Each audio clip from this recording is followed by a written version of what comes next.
Wow, full fresh লুকে ধরা দিলেন মেগাস্টার শাকিব খান। বহুল আলোচিত সিনেমা সোলজার, যে সিনেমাটা নির্মাণ করবেন বিজ্ঞাপন নির্মাতা শাকিব ফাহাদ।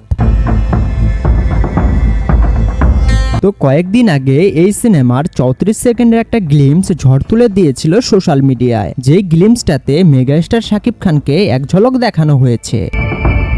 ভাইরে, সত্যি কথা বলতে গেলে গ্লিমসটা ছিল মাস্টারপিস। গ্লিমসটা দেখে অলরেডি সবাই বুঝে গেছে সোলজার সিনেমাটি ভিন্নধর্মী সিনেমা হবে।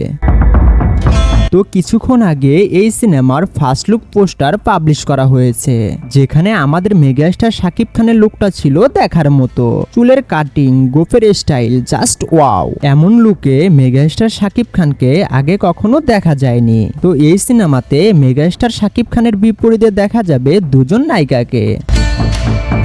একজন হলেন ছোট পর্দার জনপ্রিয় অভিনেত্রী তানজিন তিশা এবং আরেকজন হলেন বড় পর্দার জনপ্রিয় ও গ্ল্যামারাস অভিনেত্রী জান্নাতুল ফেরদৌস ঔসি। আপনি যদি 34 সেকেন্ডের গ্লিমসটা ভালো করে লক্ষ্য করেন তাহলে দেখতে পাবেন গ্লিমসটাতে মেগাস্টার শাকিব খানকে এক ঝলক দেখানো হয়েছে এবং গ্লিমসটার লুক আর ফার্স্ট লুক পোস্টারের লুক, দুই লুক কিন্তু দুটি ধাঁচের।